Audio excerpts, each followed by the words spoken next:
আসবেন, যিনি ইরান সহ বিভিন্ন দেশে ব্যাপক ধ্বংসযজ্ঞ চালাবে। তারপর ইমাম মাহদির আগমন হবে। আসসালামু আলাইকুম ওয়া রাহমাতুল্লাহি ওয়া বারাকাতুহু। ইরান সম্পর্কে 1400 বছর আগে মহানবী সাল্লাল্লাহু আলাইহি ওয়াসাল্লাম কি বলেছিলেন, এমন কিছু কি তিনি বলে গেছেন যা আজ আমরা বাস্তবে দেখতে পাচ্ছি। ইরানের সর্বোচ্চ নেতা আয়াতুল্লাহ খামেনি বলেছেন, মুসলিম উম্মার ঐক্যই আমাদের সবচেয়ে বড় শক্তি। আমরা বিভক্ত হয়ে গেলে শত্রুরা আমাদের দুর্বল করে ফেলবে। শহীদ মুতাহারি রহমতুল্লাহি আলাইহি বলেছেন, ইরানের ইতিহাস ইসলামের ইতিহাস থেকে আলাদা নয়। আমরা মুসলিম, তারপরে আমরা ইরানি, আমাদের পরিচয় ইসলাম। ইমাম খোমেনি বলেছেন, ইসলাম আমাদের শিখিয়েছে আমরা সবাই ভাই ভাই। আরবদের ভেদাভেদ ইসলামে নেই, তাকওয়াই একমাত্র চাবিকাঠি। ইরানের তেল ও গ্যাস সম্পদ বিশ্বের অন্যতম বৃহৎ। এই সম্পদ কি শেষ জামানার সাথে সম্পর্কিত? হাদিসে ইমাম মাহদির শাসনামলের বৈশিষ্ট্য বর্ণিত হয়েছে। আকাশ থেকে প্রচুর বৃষ্টিপাত, জমিনে ফসলের প্রাচুর্য এবং তখন সম্পদের ন্যায্য বন্টন হবে। ইরানের তেল সম্পদ যদি ন্যায়সঙ্গতভাবে বিতরণ করা হয় তবে হাদিসের এই ভবিষ্যৎবাণীর সাথে মিলে যাবে। তবে তার আগে বড় যুদ্ধ ও ধ্বংসযজ্ঞে ভবিষ্যৎবাণী রয়েছে। নবী করিম সাল্লাল্লাহু আলাইহি ওয়াসাল্লাম বলেছেন, হত্যাকাণ্ড বৃদ্ধি পাবে। আধুনিক অস্ত্র দিয়ে এক মুহূর্তে হাজার হাজার মানুষ হত্যা করা সম্ভব। ইরানের ক্ষেপণাস্ত্র ও ড্রোন প্রযুক্তি সেই সক্ষমতা রাখে। ইরানের সর্বোচ্চ নেতা আয়াতুল্লাহ খোমেনি ইমাম মাহদির আগমনে বিশ্বাস করেন এবং বলেন, আমরা ইমাম মাহদির আগমনের জন্য অপেক্ষা করছি। তার আগমনের পূর্বে আমাদের দায়িত্ব হলো ইসলামী সমাজ গঠন করা। ইরান আজ বিশ্বের অন্যতম প্রধান ইসলামী দেশ। 85 মিলিয়ন মানুষের এই দেশে 99 ভাগেরও বেশি মুসলিম। এই দেশ নিজেকে ইসলামী প্রজাতন্ত্র হিসেবে পরিচয় দেয়। কিন্তু জানেন কি, এই দেশের ভাগ্য নিয়ে নবী করিম সাল্লাল্লাহু আলাইহি সাল্লাম কত কথা বলে গেছেন। আল্লাহ রাসূল সাল্লাল্লাহু আলাইহি সাল্লাম ইরশাদ করেছেন, আমার উম্মতের একটি দল সর্বদা সত্যের উপর প্রতিষ্ঠিত থাকবে। প্রশ্ন হলো, সেই দলে কি ইরানের লোকেরাও আছে? আজ আমরা 20টি ভবিষ্যৎবাণী নিয়ে আলোচনা করব। কিছু হাদিস আপনাকে শিহরিত করবে, কিছু আপনাকে ভাবিয়ে তুলবে, আর কিছু আপনার ঈমানকে শক্তিশালী করবে। আল্লাহ তাআলা পবিত্র কুরআনে ইরশাদ করেছেন, হে মানুষ, আমি তোমাদের সৃষ্টি করেছি এক পুরুষ ও এক নারী থেকে, আর তোমাদের বিভক্ত করেছি বিভিন্ন জাতি ও গোত্রে, যাতে তোমরা একে অপরের সাথে পরিচিত হতে পারো। তোমাদের মধ্যে আল্লাহর কাছে সেই সর্বোত্তম যে তোমাদের মধ্যে সর্বাধিক মুত্তাকি। সূরা আল হুজরাত আয়াত 13। প্রথম ভবিষ্যৎবাণী, সিফাত যুদ্ধ ও ইরান, 657 খ্রিস্টাব্দ।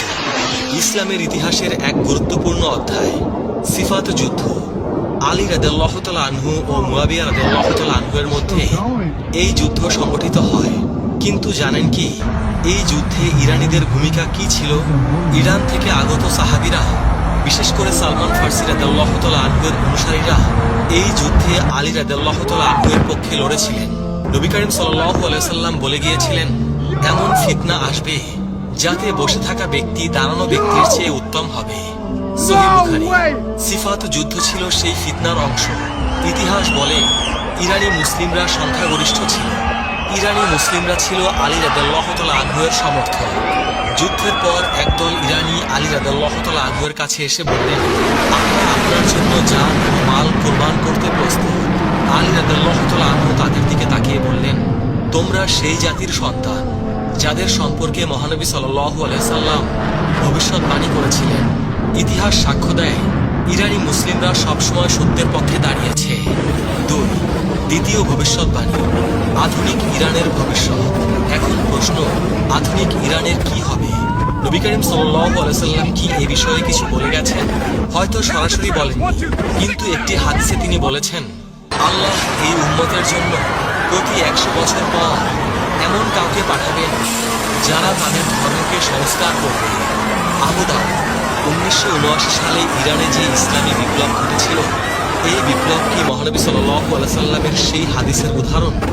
অনেক বিশ্লেষক মনে করেন এই বিপ্লব বিশ্বব্যাপী ইসলামী জাগরণের সূচনা করেছিল। আজকের ইরান একটি ইসলামী প্রজাতন্ত্র। ইরানের সর্বোচ্চ নেতা আয়াতুল্লাহ খামেনি। ইরানের পারমাণবিক কর্মসূচি আন্তর্জাতিক বিতর্কের কেন্দ্র। নবী করিম সাল্লাল্লাহু আলাইহি সাল্লাম আরও বলেছেন, শীঘ্র শীঘ্রই বিভিন্ন জাতি তোমাদের বিরুদ্ধে একত্রিত হবে, যেমন খাদ্যের পাত্রের দিকে খাদকরা একত্রিত হয়। আবু দাউদ। ইরানের বিরুদ্ধে পাশ্চাত্যের নিষেধাজ্ঞা, ইসরায়েলের সাথে সংঘাত, এসব কি এই হাদিসের বাস্তবায়ন? এসব সম্ভবত এই হাদিসেরই বাস্তবায়ন। তৃতীয় ভবিষ্যৎবাণী, ইরানে ইসলামের বিস্তার। নবী করিম সাল্লাল্লাহু আলাইহি সাল্লাম বলেছেন, এই দিন সেখানে পৌঁছাবে যেখানে রাত ও দিন পৌঁছায়। মুসনাদে আহমদ। ইরান ছিল সেই অন্যতম দেশ যেখানে ইসলাম দ্রুত ছড়িয়ে পড়ে। 651 খ্রিস্টাব্দে সাসানিয়া সাম্রাজ্যের পতনের পর ইরানে ইসলামের বিস্তার শুরু হয়, কিন্তু এই বিস্তার সহজে হয়নি। উমাইয়া শাসনামলে ইরানিদের প্রতি বৈষম্যমূলক আচরণ করা হতো। তাদেরকে মাওয়ালি কিংবা কৃতদাস শ্রেণীর নাগরিক হিসেবে গণ্য করা হতো। হাজ্জাজ বিন ইউসুফ ফার্সি ভাষা ব্যবহার করা নিষিদ্ধ করে দিয়েছিলেন, কিন্তু ইরানিরা ধৈর্য ধারণ করে। তারা ইসলাম গ্রহণ করল, কিন্তু নিজেদের ভাষা ও সংস্কৃতি রক্ষা করল। ইতিহাসবিদ বার্নার্ড লুইস বলেছেন, ইরান প্রকৃতপক্ষে ইসলামী হয়েছিল, কিন্তু আরবীয় হয়নি। এই ভবিষ্যৎবাণী আজ সত্য হয়েছে। ইরানের জনসংখ্যার ৯৯ ভাগেরও বেশি মুসলিম। চতুর্থ ভবিষ্যৎবাণী, শিয়া সুন্নি বিভাজন ও ইরান। একটি জটিল কিন্তু সত্য বিষয়। শিয়া সুন্নি বিভাজন।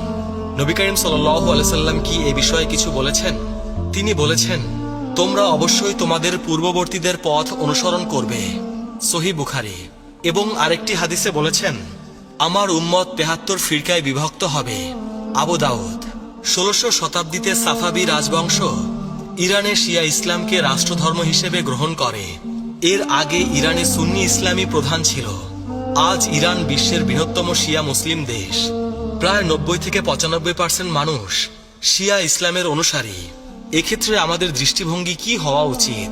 আমরা সবাই মুসলিম, আমাদের উচিত ঐক্য অটুট রাখা। পঞ্চম ভবিষ্যৎবাণী, জান্নাতে ফার্সি ভাষাভাষী মানুষের সংখ্যা। নবী করিম সাল্লাল্লাহু আলাইহি সাল্লাম বলেছেন, 4 ব্যক্তি জান্নাতবাসীদের নেতা, আমি, আলী, হামজা ও জাফর। তিরমিজি। এই জাফর কে? কেউ বলেন জাফর তায়ার, কেউ বলেন জাফর আল সাদিক। জাফর আল সাদিকের অনুসারীদের মধ্যে বহু ফার্সি বিদ্বান ছিলেন। তার ছাত্রদের মধ্যে আবু হানিফাও ছিলেন। আরেকটি হাদিসে নবী করিম সাল্লাল্লাহু আলাইহি সাল্লাম বলেছেন, জান্নাতে প্রবেশ করবে এমন লোক যাদের হৃদয় পাখির হৃদয়ের মতো হবে। সহিহ মুসলিম। এর ব্যাখ্যায় বলা হয়েছে, তারা হবে নির্ভীক ও আল্লাহর ওপর ভরসাকারী লোক। ইরানি মুসলিমরা ইসলামের জন্য জীবন দিতে কখনোই পিছুপা হয়নি। খোরাসানের মুজাহিদ, কারবালার শহীদ, ইরান ইরাক যুদ্ধের শহীদ সবাই জান্নাতের আশায় জীবন দিয়েছেন। ষষ্ঠ ভবিষ্যৎবাণী, ফার্সি ভাষায় কুরআন তিলাওয়াত। এক ফার্সি ব্যক্তি আরবি জানতেন না। তিনি কাঁদতে কাঁদতে নবী করিম সাল্লাল্লাহু আলাইহি সাল্লামের কাছে আরজ করলেন, ইয়া রাসূলুল্লাহ, আমি আরবি বুঝি না, আমি আমার ভাষায় আল্লাহর প্রশংসা করতে চাই। নবী করিম সাল্লাল্লাহু আলাইহি সাল্লাম চুপ করে রইলেন। তখন জিবরাইল আলাইহিস সালাম এসে বললেন, আল্লাহ বলেছেন, প্রতিটি জাতি তাদের নিজস্ব ভাষায় আমার ইবাদত করতে পারে। হাদিসে এসেছে, কিয়ামতের দিন আল্লাহর কাছে সবচেয়ে প্রিয় শব্দ হলো সেই ইমামের কণ্ঠস্বর যিনি সুন্দর কণ্ঠে বলেন, আল্লাহুম্মা রব্বানা লাকাল হামদ। মুসনাদে আহমদ। ইতিহাস বলে, ইসলামের ২য় শতাব্দীতেই ফার্সি ভাষায় কুরআনের অনুবাদ ও তাফসির রচিত হতে শুরু করে। সামানি রাজবংশের সময় ফার্সি ভাষায় প্রথম পূর্ণাঙ্গ কুরআন অনুবাদ সম্পন্ন হয়। সপ্তম ভবিষ্যৎবাণী, ফার্সি বিদ্বানদের আবির্ভাব। ইমাম জাহাবি রহমতুল্লাহি আলাইহি তার তাজকিরাত আল হুফাজ গ্রন্থে ২১ জন হাদিস বিশারদের তালিকা দিয়েছেন যারা ফার্সি বংশোদ্ভূত ছিলেন। তাদের মধ্যে রয়েছেন ইমাম বুখারী, ইমাম মুসলিম, ইমাম আবু দাউদ, ইমাম তিরমিজি, ইমাম নাসাই, ইমাম ইবনে মাজাহ। এছাড়াও ফিকাহ শাস্ত্রের ইমাম আবু হানিফা রহমতুল্লাহি আলাইহি ছিলেন ফার্সি বংশোদ্ভূত। বিজ্ঞান ও দর্শনের ক্ষেত্রেও ইরানিদের অবদান অনস্বীকার্য। ইবনে সিনা, আল ফারাবি, আল বিরুনি, আল খোয়ারিজমি এরা প্রত্যেকেই ছিলেন ফার্সি অধ্যুষিত অঞ্চলের অধিবাসী। ইমাম সৌদি রহমতুল্লাহি আলাইহি বলেছেন, আমাদের মনীষীদের অধিকাংশই অনারব বংশোদ্ভূত। অষ্টম ভবিষ্যৎবাণী, খোরাসান থেকে আগমন। খোরাসান প্রাচীন ইরানের একটি বিশাল প্রদেশ। বর্তমান ইরান, আফগানিস্তান, তুর্কমেনিস্তান এবং উজবেকিস্তানের কিছু অংশ নিয়ে গঠিত ছিল এই অঞ্চল। নবী করিম সাল্লাল্লাহু আলাইহি সাল্লাম ইরশাদ করেছেন, পূর্ব দিক থেকে কিছু লোক আসবে, তাদের সাথে থাকবে জান্নাত ও চাবুক, যা দিয়ে তারা মানুষকে প্রহার করবে। মুসনাদে আহমদ। এই হাদিসের ব্যাখ্যায় মুহাদ্দিসগণ বলেন, এটা খোরাসানের মুজাহিদ ও বিদ্বানদের প্রতি ইঙ্গিত। খোরাসান থেকে বহু ইসলামী ব্যক্তিত্ব এসেছেন। আর এক হাদিসে এসেছে, জান্নাতীরা উচ্চ কক্ষের অধিবাসীদের দিকে তাকাবে, যেমন তারা দূরবর্তী উজ্জ্বল তারকার দিকে তাকায়। সহিহ বুখারী। পণ্ডিতগণ বলেন, খোরাসানের বিদ্বানরা তাদের জ্ঞান ও তাকওয়ার কারণে জান্নাতে উচ্চ মর্যাদা পাবেন। খোরাসানের একটি বিখ্যাত শহর নিশাপুর। ইমাম মুসলিম, ইমাম তিরমিজি, ইমাম হাকিম নিশাপুরী সবাই এই শহরের অধিবাসী ছিলেন।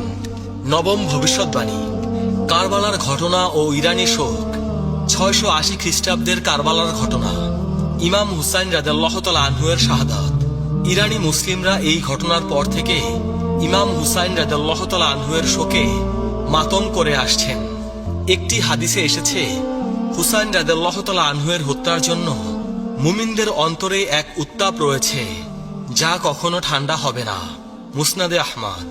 এই হাদিসের বিশুদ্ধতা নিয়ে মতভেদ আছে, তবে ইতিহাস সাক্ষ্য দেয় ইরানি মুসলিমরা কারবালার ঘটনাকে কেন্দ্র করে গভীর আবেগ পোষণ করে। প্রতি বছর মহররম মাসে ইরানের আশুরা দিবসের মিছিল বিশ্ববিখ্যাত। সাফাবি রাজবংশ ক্ষমতায় আসার পর তারা ইরানে শিয়া ইসলামকে প্রাতিষ্ঠানিক রূপ দেয় এবং আশুরা পালনকে উৎসাহিত করে। দশম ভবিষ্যৎবাণী। ইমান যদি থুরাইয়া তারকায় থাকত। একবার এক ব্যক্তি ইমাম আবু হানিফা রহমতুল্লাহি আলাইকে জিজ্ঞেস করলেন, আপনার বংশ কোথায়? ইমাম আবু হানিফা রহমতুল্লাহি আলাই কিছুক্ষণ চুপ করে রইলেন। তারপর বললেন, আমি সেই জাতির সন্তান যাদের সম্পর্কে রাসূল পাক সাল্লাল্লাহু আলাইহি সাল্লাম ভবিষ্যৎবাণী করেছিলেন। হযরত আবু হুরায়রা রাদিয়াল্লাহু তাআলা আনহু বর্ণনা করেছেন, আমরা নবী করিম সাল্লাল্লাহু আলাইহি সাল্লামের কাছে বসা ছিলাম। তখন তার উপর সূরা জুমুয়া নাজিল হলো। যখন তিনি আয়াত তিলাওয়াত করলেন, আর অন্যদের জন্য, তাদের মধ্যে যারা এখনো তাদের সাথে মিলিত হয়নি। আমি জিজ্ঞেস করলাম, ইয়া রাসূলুল্লাহ, এই অন্যরা কারা? মহানবী সাল্লাল্লাহু আলাইহি সাল্লাম উত্তর দিলেন না। আমি 3 বার প্রশ্ন করলাম। তখন আমাদের মাঝে সালমান ফার্সি রাদিয়াল্লাহু তাআলা আনহু ছিলেন। রাসূল পাক সাল্লাল্লাহু আলাইহি সাল্লাম তার হাত সালমানের ওপর রাখলেন এবং বললেন, যদি ঈমান থুরাইয়া তারকায়ও থাকতো, তাহলে পারস্যের অধিবাসীদের মধ্য থেকে কিছু মানুষ সেই ঈমান অর্জন করত। সহিহ মুসলিম। হাদিস নং 2546। ইমাম কুরতুবী রহমাতুল্লাহি আলাই বলেছেন, এই হাদিস ফার্সি জাতির মর্যাদার স্পষ্ট প্রমাণ। নবী করিম সাল্লাল্লাহু আলাইহি সাল্লাম ভবিষ্যৎবাণী করেছেন যে এই জাতি ইসলামী জ্ঞানের চূড়ায় পৌঁছাবে। 11তম ভবিষ্যৎবাণী। সালমান ফার্সি রাদিয়াল্লাহু তাআলা আনহু এর মর্যাদা। সালমান ফার্সি রাদিয়াল্লাহু তাআলা আনহু ইসলামের প্রথম ইরানি মুসলিম। তার জীবনী অত্যন্ত অনুপ্রেরণাদায়ক। তিনি ইরানের একটি সম্ভ্রান্ত পরিবারে জন্মগ্রহণ করেছিলেন। সত্যের সন্ধানে নিজ দেশ ছেড়ে প্রথমে সিরিয়া, তারপরে আরবে পৌঁছান এবং অবশেষে মদিনায় এসে ইসলাম গ্রহণ করেন। নবী করিম সাল্লাল্লাহু আলাইহি সাল্লাম তাকে অত্যন্ত ভালোবাসতেন এবং বলেছিলেন, সালমান আমাদের আহলে বাইতের অন্তর্ভুক্ত। মুসনাদে আহমদ। সালমান রাদিয়াল্লাহু তাআলা আনহু এর মাধ্যমে পারস্য সম্পর্কে নবী করিম সাল্লাল্লাহু আলাইহি সাল্লামের প্রথম ভবিষ্যৎবাণী প্রকাশ পায়। তার হাত ধরে বহু ইরানি ইসলামের ছায়ায় এসেছিলেন। ভবিষ্যৎবাণী 12। সূরা জুমুয়ার আয়াত ও ফার্সিদের আগমন। সূরা জুমুয়ায় আল্লাহ পাক ইরশাদ করেছেন, তিনি উম্মীদের মাঝে তাদের মধ্য থেকে একজন রাসূল পাঠিয়েছেন, যিনি তাদের মাঝে তার আয়াত তিলাওয়াত করেন, তাদের পবিত্র করেন এবং তাদের কিতাব ও হিকমত শিক্ষা দেন, যদিও তারা আগে স্পষ্ট বিভ্রান্তিতে ছিল। আর অন্যদের জন্যও পাঠিয়েছেন, তাদের মধ্যে যারা এখনো তাদের সাথে মিলিত হয়নি। আর তিনি পরাক্রমশালী, প্রজ্ঞাময়। সূরা আল জুমুয়া আয়াত 2 থেকে 3। এই আয়াত নাজিলের পর সাহাবীরা জিজ্ঞেস করলেন, এই অন্যরা কারা? রাসূল পাক সাল্লাল্লাহু আলাইহি সাল্লাম সালমান ফার্সির দিকে ইশারা করে বললেন, যদি ঈমান থুরাইয়া তারকায়ও থাকতো, তবে এই লোকেরা তা অর্জন করত। ইমাম তাবারি রহমতুল্লাহি আলাই বলেন, এই অন্যরা বলতে সমস্ত অনারবকে বোঝানো হয়েছে, অর্থাৎ যারা আরব নয়, বিশেষ করে ফার্সিদের। 13তম ভবিষ্যৎবাণী। খোরাসান থেকে কালো পতাকা। এবার আমরা শেষ সময়ের আলামত নিয়ে আলোচনা করব। নবী করিম সাল্লাল্লাহু আলাইহি সাল্লাম ইরশাদ করেছেন, খোরাসান থেকে কালো পতাকা বের হবে, তোমরা সাহায্য প্রাপ্ত হবে, এদের সাহায্য ফিরিয়ে দেওয়া হবে না। মুসনাদে আহমদ। এই কালো পতাকাধারী বাহিনী ইমাম মাহদির আগমনের পূর্বে বের হবে এবং সুফিয়ানি বাহিনীর সাথে যুদ্ধ করবে। তাদের নেতা হবে শুয়াইব ইবনে সালেহ। বর্তমান বিশ্বের ঘটনা প্রবাহ এই হাদিসের সাথে সাদৃশ্যপূর্ণ। গাজা, ইরান, সিরিয়া, লেবানন এসব স্থানের ঘটনা এই ভবিষ্যৎবাণীর কথা মনে করিয়ে দেয়। 14তম ভবিষ্যৎবাণী, ইমাম মাহদির আগমন ও ইরান। নবী করিম সাল্লাল্লাহু আলাইহি সাল্লাম ইরশাদ করেছেন, যদি দুনিয়ার একদিনও অবশিষ্ট থাকে তবে আল্লাহ সেই দিনকে দীর্ঘ করবেন যতক্ষণ না তিনি আমার পরিবারের একজন লোককে পাঠান, যার নাম আমার নামের মতো, যার পিতার নাম আমার পিতার নামের মতো। আবু দাউদ। ইতিহাসবিদগণ বলেন, ইমাম মাহদির আগমনের সময় ইরানের লোকেরা গুরুত্বপূর্ণ ভূমিকা রাখবে। শিয়া বিশ্বাস অনুযায়ী ইমাম মাহদি হলেন 12তম ইমাম, যিনি 941 খ্রিস্টাব্দে গায়েব হয়ে যান। তবে এই বিশ্বাসটি সহিহ নয়। সুন্নি বিশ্বাসেও ইমাম মাহদির আগমন একটি গুরুত্বপূর্ণ বিষয়। 15তম ভবিষ্যৎবাণী, সুফিয়ানি ও ইরান। সুফিয়ানি শেষ সময়ের একজন খারাপ চরিত্র। নবী করিম সাল্লাল্লাহু আলাইহি সাল্লাম বলেছেন, পূর্ব দিক থেকে আমার পরিবারের একজন লোক বের হবে, যাকে সুফিয়ানি বলা হয়। মুসনাদে আহমদ। সুফিয়ানি সম্পর্কে হাদিসে আরো বলা হয়েছে, সুফিয়ানি বের হবে এবং 33 মাস পৃথিবী শাসন করবে। মুসনাদে আহমদ। এই সময়ে তিনি ইরান সহ বিভিন্ন দেশে ব্যাপক ধ্বংসযজ্ঞ চালাবেন। তারপর ইমাম মাহদির আগমন হবে এবং তিনি সুফিয়ানির বিরুদ্ধে যুদ্ধ ঘোষণা করবেন। ইরানের ইতিহাসে সুফিয়ানির মতো অনেক শাসক এসেছে, যেমন মঙ্গল আক্রমণ, তিমুর লংয়ের আক্রমণ। ভবিষ্যৎবাণী 16, দাজ্জাল ও ইরান। দাজ্জাল শেষ সময়ের সবচেয়ে বড় ফিতনা। নবী করিম সাল্লাল্লাহু আলাইহি সাল্লাম বলেছেন, দাজ্জালের অনুসারী হবে আসফাহানের ইহুদিদের 70,000 লোক, যাদের পরনে থাকবে মোটা চাদর। সহিহ মুসলিম। হাদিস নং 2944। আসফাহান ইরানের একটি প্রাচীন শহর। আজও সেখানে একটি ইহুদি সম্প্রদায় বসবাস করে। নবী করিম সাল্লাল্লাহু আলাইহি সাল্লাম 1400 বছর আগে বলে গেছেন যে আসফাহানের ইহুদিরা দাজ্জালের অনুসারী হবে। ইমাম নববী রহমাতুল্লাহি আলাইহি এই হাদিসের ব্যাখ্যায় বলেন, এই হাদিস একটি স্পষ্ট ভবিষ্যৎবাণী যে দাজ্জালের অধিকাংশ অনুসারী হবে আসফাহানের ইহুদিরা। এটি নবুয়তের একটি বড় নিদর্শন। নবী করিম সাল্লাল্লাহু আলাইহি সাল্লাম বলেছেন, যে ব্যক্তি সূরা কাহফের প্রথম 10 আয়াত মুখস্থ করবে সে দাজ্জালের ফিতনা থেকে রক্ষা পাবে। সহিহ মুসলিম। ভবিষ্যৎবাণী 17, ইয়াজুজ মাজুজ ও ইরান। ইয়াজুজ মাজুজ দুটি বর্বর জাতি। আল্লাহ তাআলা কুরআনে বলেন, অবশেষে যখন ইয়াজুজ ও মাজুজকে খুলে দেওয়া হবে এবং তারা প্রতিটি উচ্চ স্থান থেকে ছুটে আসবে। অবশেষে যখন ইয়াজুজ ও মাজুজকে খুলে দেওয়া হবে এবং তারা প্রতিটি উচ্চ স্থান থেকে ছুটে আসবে। সূরা আল আম্বিয়া আয়াত 96। হাদিসে এসেছে, ইয়াজুজ মাজুজ বের হবে খোরাসানের দিক থেকে।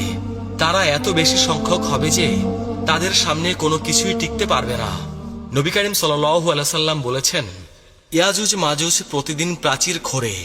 যখন তারা সূর্যের আলো দেখতে পায় তখন তাদের নেতা বলে, ফিরে যাও, আগামীকাল আবার খুঁড়ব। মুসনাদে আহমদ। ইয়াজুজ মাজুজের আবির্ভাবের স্থান হিসেবে ইরান ও মধ্য এশিয়ার কথা বলা হয়। ইতিহাসে চেঙ্গিস খানের মঙ্গল বাহিনীকে অনেক মুসলিম ঐতিহাসিক ইয়াজুজ মাজুজের সাথে তুলনা করেছেন। চেঙ্গিস খান খোরাসান থেকে বেরিয়ে এসে সমগ্র মুসলিম বিশ্ব ধ্বংস করেছিলেন। আল্লামা ইকবাল তার কবিতায় বলেছিলেন, ইয়াজুজ মাজুজের বন্যা এসে গেল। ভবিষ্যৎবাণী 18, শৌবিয়া আন্দোলন ও ইরান। শৌবিয়া আন্দোলন 8ম-9ম শতাব্দীর একটি সাংস্কৃতিক আন্দোলন, যা আরব ও অনারবদের মধ্যে সমতা দাবি করে। এর নেতৃত্বে ছিল ইরানি মুসলিমরা। নবী করিম সাল্লাল্লাহু আলাইহি সাল্লাম বলেছেন, আরবদের কোনো অনারবদের ওপর শ্রেষ্ঠত্ব নেই, আবার অনারবদেরও কোনো আরবের ওপর শ্রেষ্ঠত্ব নেই তাকওয়া ছাড়া। মুসনাদে আহমদ। এই হাদিস শৌবিয়া আন্দোলনের মূল দাবির সাথে মিলে যায়।